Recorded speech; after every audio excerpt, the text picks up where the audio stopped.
By D. यहाँ पर इस डी को अगर मल्टीप्लाई कर दे तो ये बन जाएगा D by F plus D by D, ये cancel, is equal to D into 1/u की जगह पे 1/f हो जाएगा। और यहाँ पर ये जो मैग्नीफिकेशन प्रोड्यूस होगा ड्यू टू माइक्रोस्कोप, जब हम लोग रिलैक्स पोजीशन पे देख रहे हैं तो ये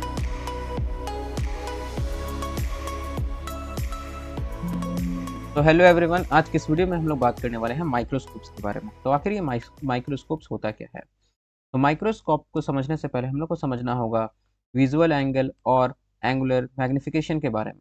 तो आखिर ये विजुअल एंगल होता क्या है? तो हम लोग मान लेते हैं कि यहाँ पर ये हमारा आई लेंस है और यहाँ पर सर्टेन डिस्टेंस पर कोई एक ऑब्जेक्ट रखा हुआ है।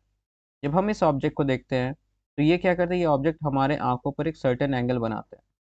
ये आंखों पे जो एंगल बना रहा है, इसी एंगल को हम लोग विजुअल एंगल कहते हैं। ये जो एंगल होता है वो ऑब्जेक्ट को जैसे जैसे नज़दीक लाते जाते हैं तो इस तरीके से ये जो विजुअल एंगल है वो भी इंक्रीज होते चला जाता है। और इस विजुअल एंगल के बढ़ने के कारण होता क्या है कि हमारा जो ऑब्जेक्ट है उसका जो इमेज हमारे आंखों में बनता है रेटिना पर, वो भी बढ़ते चला जाता है और ऑब्जेक्ट हमको और भी ज़्यादा मैग्नीफाइड दिखने लग जाता है।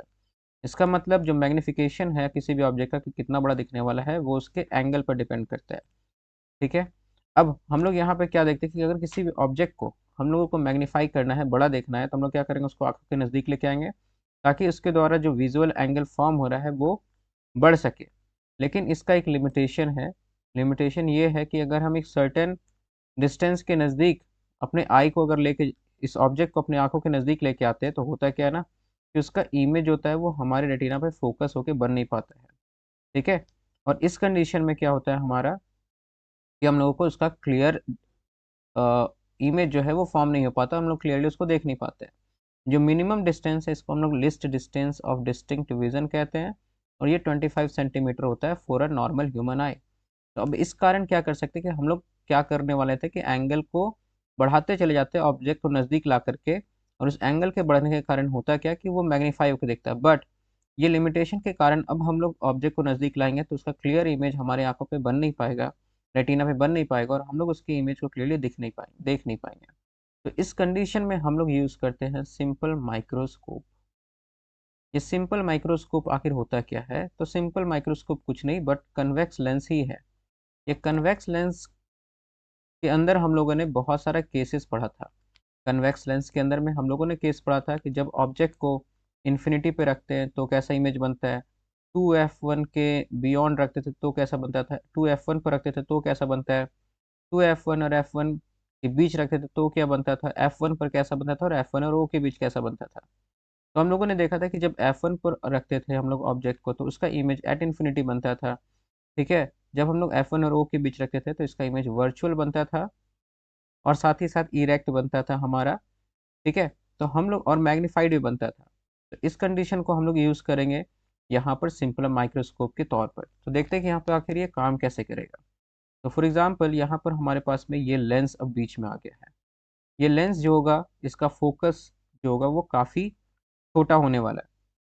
तो इस फोकस, ये मान लेते हैं ये f1 फोकस है इस लेंस का। यहाँ पर अगर हम लोग इस ऑब्जेक्ट को रखेंगे, आँख भी हमारा बहुत ही नज़दीक होगा इसके, तो इस कंडीशन में होगा क्या कि एक लाइट रे तो हमारा पैरेलल जाएगा जो कि इस तरीके से जाएगा इसके फोकस से होते हुए, दूसरा ऑप्टिकल सेंटर के थ्रू पास करा देंगे। जब हम लोग इसको ऑब्जर्व करेंगे यहाँ पर से अपनी आंखों के द्वारा, ठीक है, तो देखिएगा क्या कि ये आंख हम लोग का काफ़ी क्लोज है इस लेंस के। ठीक है। तो देखिएगा क्या कि यहाँ पर इसका इमेज जो है वो बैकवर्ड कहीं पर फॉर्म हो रहा है। अब अगर हम लोग को क्लियरली इस ऑब्जेक्ट को देखना है तो इसका इमेज एटलीस्ट डी पे बनना होगा। ठीक है। डी बोले तो 25 सेंटीमीटर के डिस्टेंस पर इस इमेज को बनना होगा ताकि हम लोग क्लियरली इसका इमेज जो है हमारे आंखों के बैक साइड में बन सके। अब इस कंडीशन में, ठीक है, इस कंडीशन में हमारा जो मैग्नीफिकेशन प्रोड्यूस होगा वो कितना होगा उसको भी हम लोग कैलकुलेट करेंगे। तो यहाँ पर हम लोग क्या देख रहे हैं कि मान लेते हैं कि हम लोग जिस ऑब्जेक्ट को जिस डिस्टेंस पर रख रहे हैं इस लेंस से, उस डिस्टेंस को यू मान लेते हैं और इसका जो इमेज बनाना है वो हमको एटलीस्ट डी पे बनाना होगा क्योंकि इससे नज़दीक अगर इमेज बनेगा तो वो हम लोग को क्लियरली विजिबल नहीं होने वाला है। और इसका फोकल लेंथ हम लोग यहाँ पर एफ मान लेते हैं। तो हम लोग यहाँ पर जानते हैं, यहाँ पर एक टर्म हम लोग डिफाइन करेंगे, इसको हम लोग बोलते हैं एंगुलर मैग्निफिकेशन। ये एंगुलर मैग्निफिकेशन का कॉन्सेप्ट क्यों जरूरी था?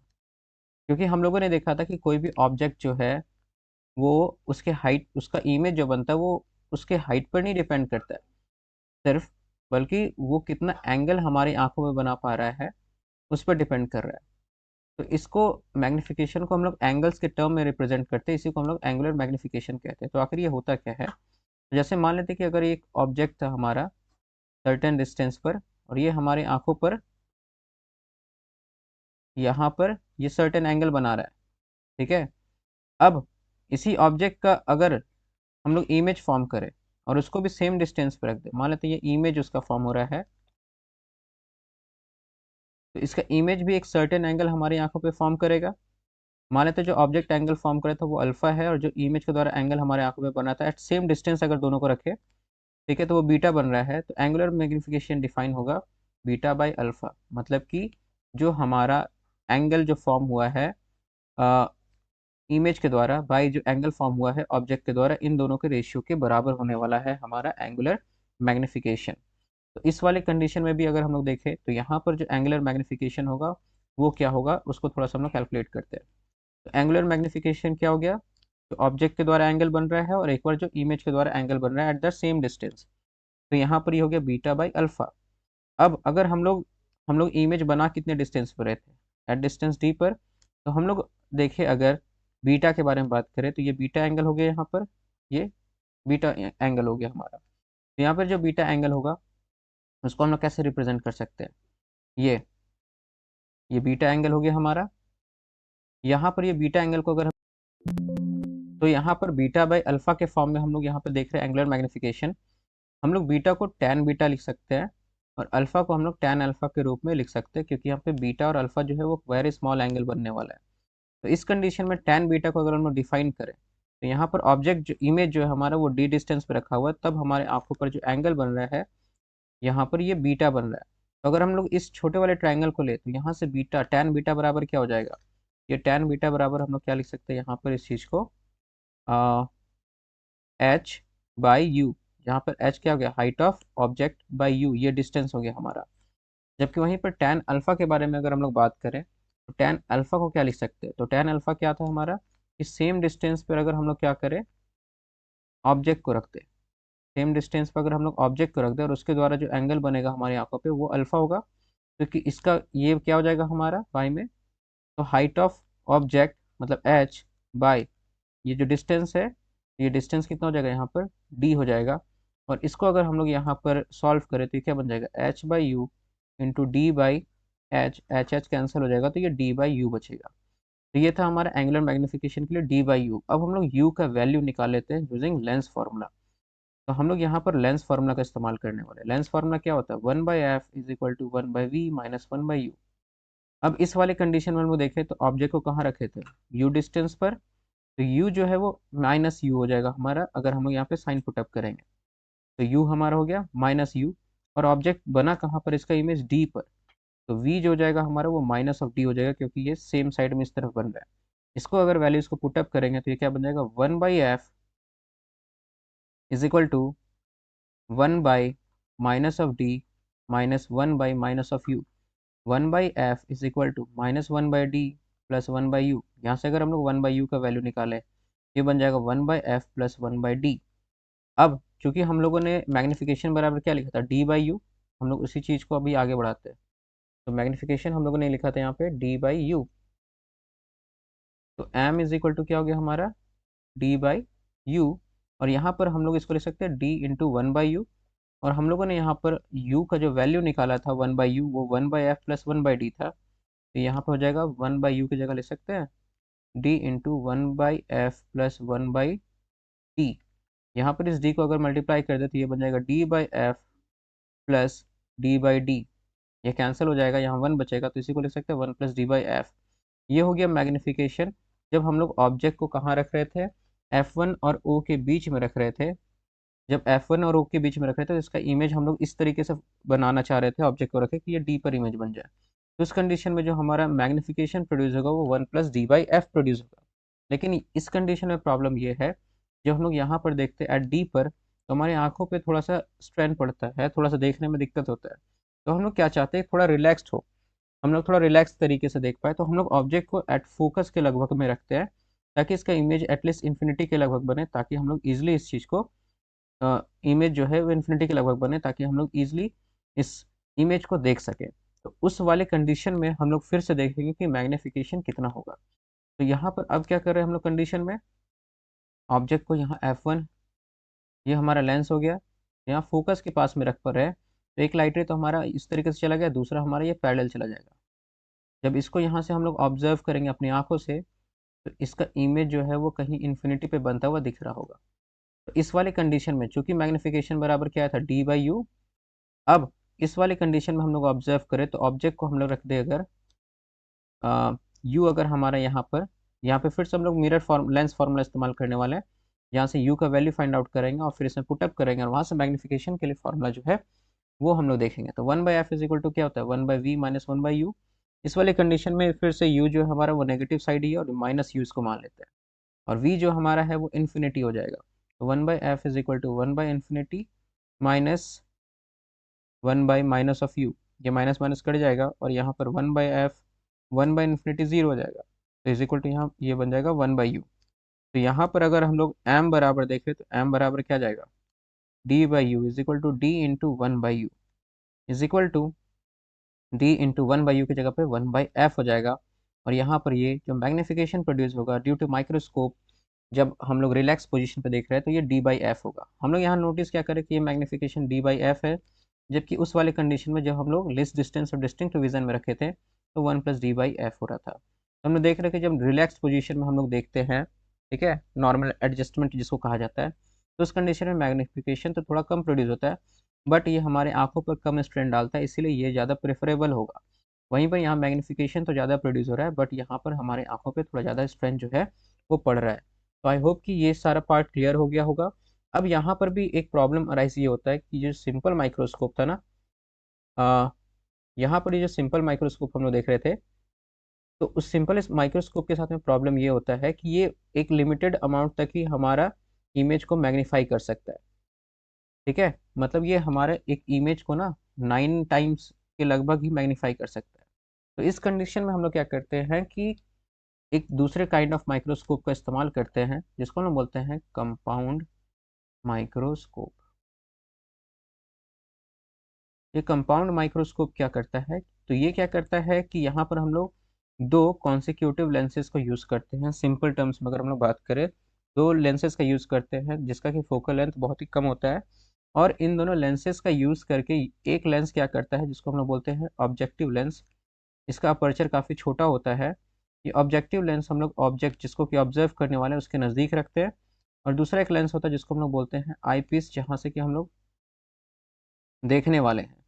और यहाँ पर ये क्या करता है कि ये जो आईपीस होता है, ये दोनों कन्वेक्स लेंस ही होता है, और ये इसके द्वारा जो इमेज फॉर्म होता है उसी के इमेज को और भी ज़्यादा मैग्नीफाई करके दिखलाता है, कंपाउंड कर देता है एक के इफेक्ट को। ठीक है, और इस तरीके से कंपाउंड माइक्रोस्कोप का फॉर्मेशन होता है।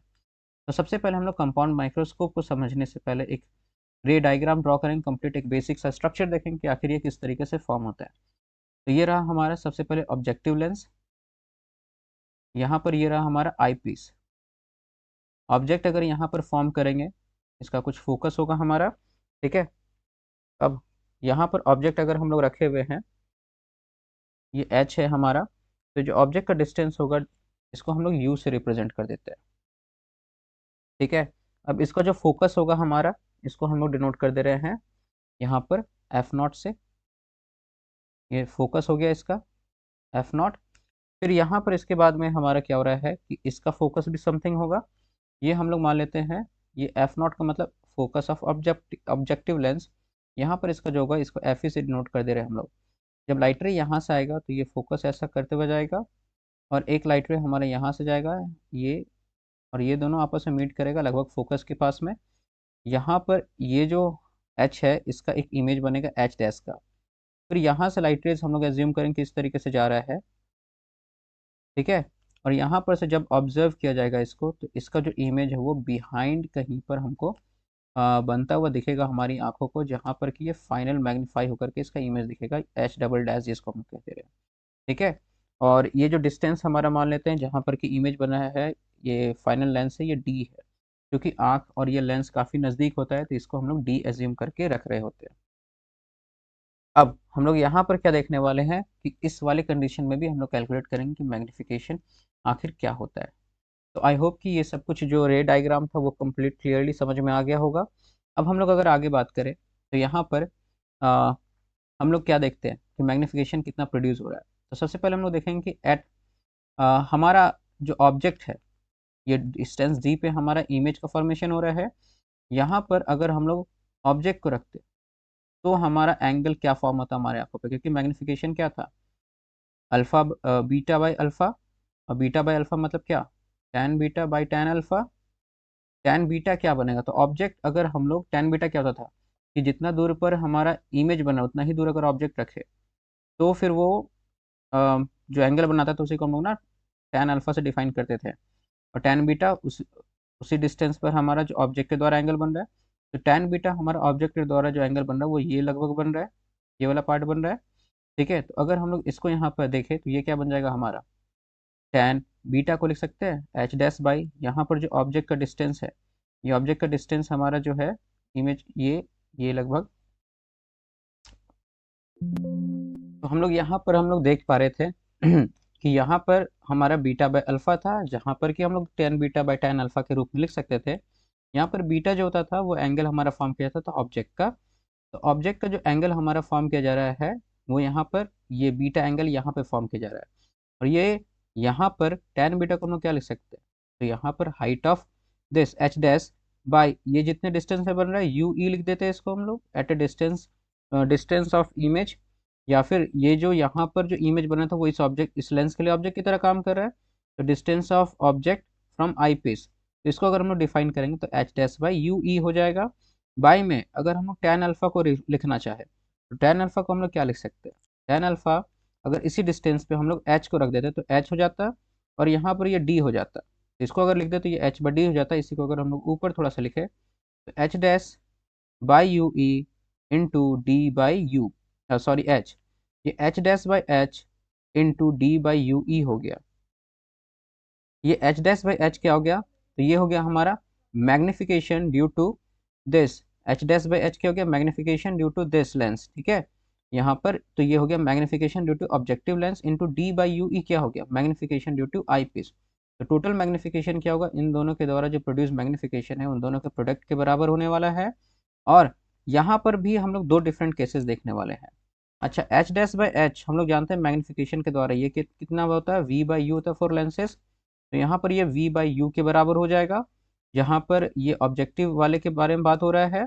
और साथ में यहाँ पर अगर हम लोग बात करें d बाई यू ई के बारे में जो कि magnification due to eyepiece था, तो यहाँ पर magnification due to eyepiece जो होगा हमारा वो कितना होगा, तो इसमें भी दो केसेस था, एक नॉर्मल एडजस्टमेंट के लिए और एक हमारा कब, जब हम लोग less distance of distinct vision में डाल रहे थे। अगर less distance of distinct vision में रखेंगे तो one plus D by F हो जाएगा हमारा। ठीक है, और अगर हम लोग यहाँ पर इसको एक केस ले ले जब हम लोग इमेज को बनाना चाहते हैं नॉर्मल एडजस्टमेंट, तो ये बन जाएगा डी बाई एफ ई। तो आई होप कि ये कंप्लीट, ये मैग्निफिकेशन हो गया फॉर रिलैक्स्ड, और ये मैग्निफिकेशन हो गया फॉर, सॉरी ये हो गया हमारा मैग्निफिकेशन, ये हो गया हमारा उस केस के लिए जब हम लोग list distance of distinct vision में रख रहे हैं, ये फॉर रिलैक्स पोजीशन। तो आई होप कि ये कंप्लीट डेरिवेशन समझ में आया। अगर कोई डाउट है तो प्लीज़ कमेंट सेक्शन में बताएं। अगर किसी भी टॉपिक को लेकर किसी भी पॉइंट को लेकर कोई प्रॉब्लम है तो कमेंट सेक्शन में कमेंट करो उसके बारे में, and I try to solve it. और मिलते हैं हम लोग अगली वीडियो में, तब तक के लिए take care and good bye.